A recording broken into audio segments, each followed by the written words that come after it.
Hello, everybody. This is Maria. I just thought I'd kind of catch everybody up. It's been a couple weeks since I, began this whole YouTube channel and everything, and I thought I'd come up to the mountains and sit by the river and just reconnect with nature, reconnect with God, just kind of let all the stress of my weeks just go, and kind of recharge and start over from here. Um, I really feel like I need to talk about why I chose recovery, why I thought I needed recovery. For years I'd went through a lot of abuse as a child and made poor choices from some of the stuff that happened to me. But I went through the traditional therapy and would always hit a plateau of sorts where I could never get past a certain point of healing. And and I just kept thinking there was more to life than just suffering and being miserable. And I got researching and I got looking, and I realized that like the same parts of our brain that process physical pain process emotional pain also, and they react in very similar respects. It activates endorphins and different chemical reactions within the body.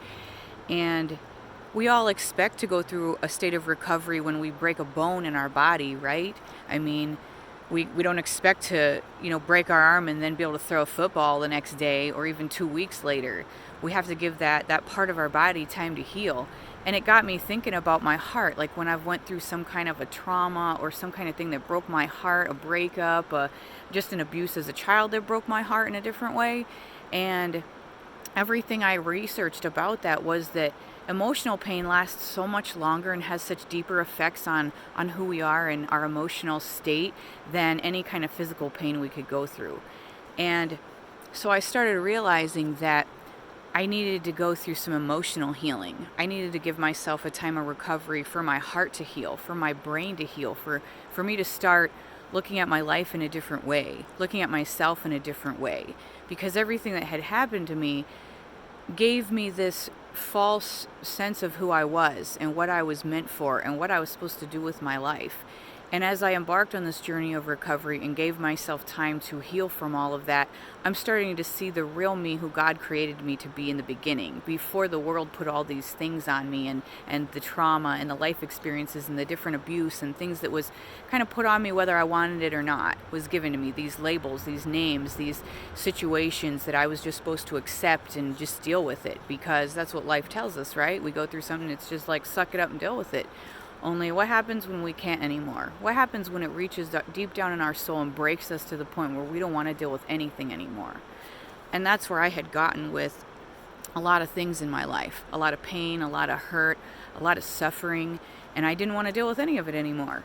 But I had gotten to the point where the pain had been greater than the fear of change. And that's when lasting change really takes place in our lives. We have to get past the fear of the change.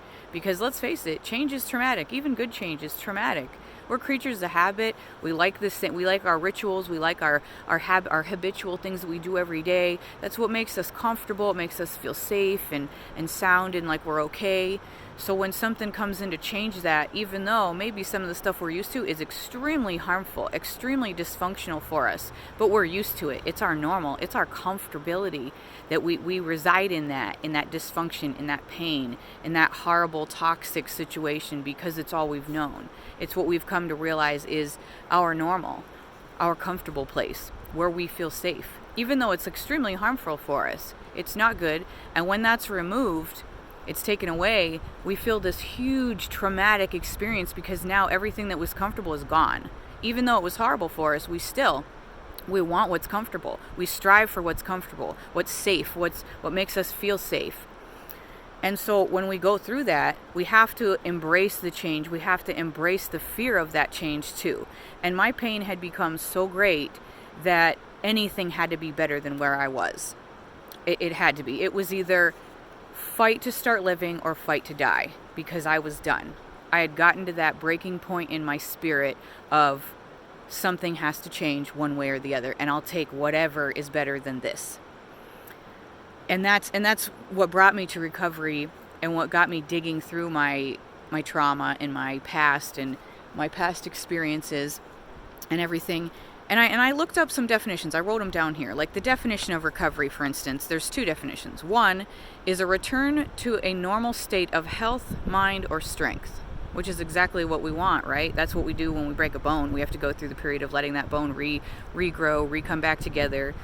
And the second one is the action or process of regaining possession of control of something lost or stolen. So for me, my sanity had been stolen, and I was ready to take it back. I wanted to be healthy. I wanted to be able to think normal thoughts. I wanted to think about healthy stuff and not ways of bringing more destruction into my life because I thought I deserved it. And trauma can be so many different things. I looked up the definition of trauma too because it was I'm a nerd, so I gotta know the definitions. I gotta know the deep-seated stuff behind the why behind the what and all of that. So the definition of trauma, there's two of them as well. One is a deeply distressing or disturbing experience. Wow, how vague is that? That could encompass any number of things in our life.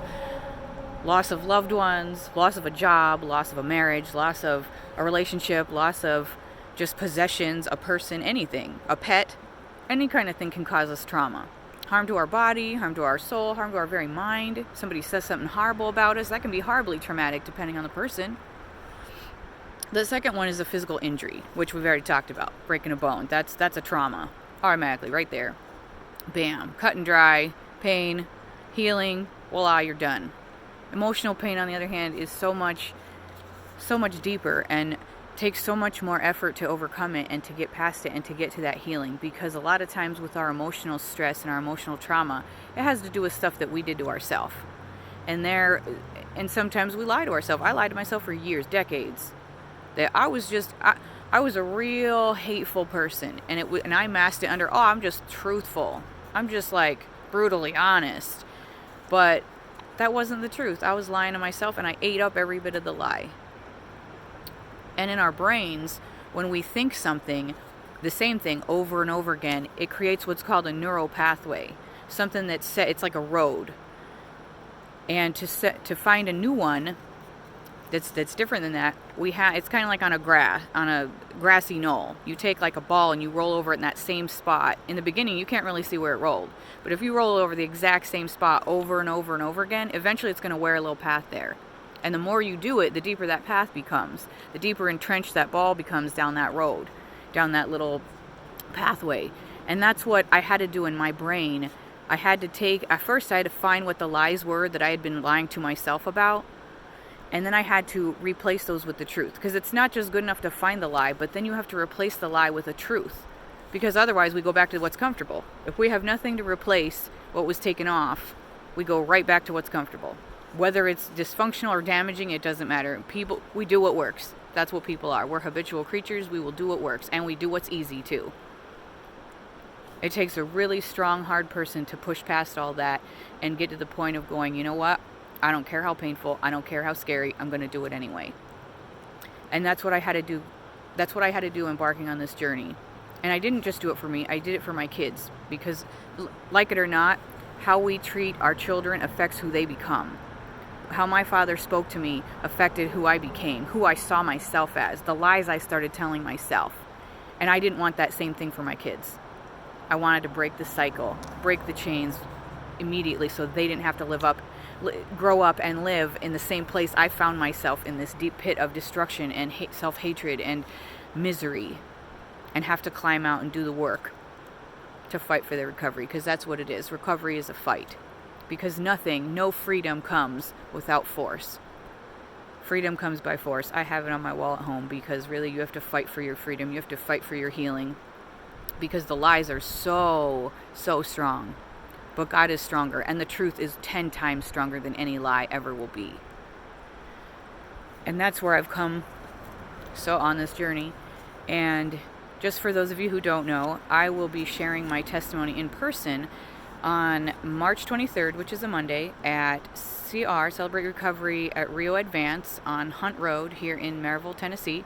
So if you're interested in hearing my whole story, come down and see us. I wanted to make sure that was out there for everybody to be aware of.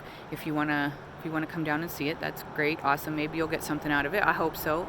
If nothing else, just the hope of what God can do. He can move mountains. He can make a way where there is no way. He can heal things that you never thought could be healed. And that's what he's done for me. So anyways, I thought that was a nice little thing to kind of throw out there for you today. And if you get a chance, come up to the mountains. It's really nice today. 65 degrees, sun is shining. It is beautiful. And that water is just so tranquil. Anyhow, find your happy place, and I'll catch you next time. Bye.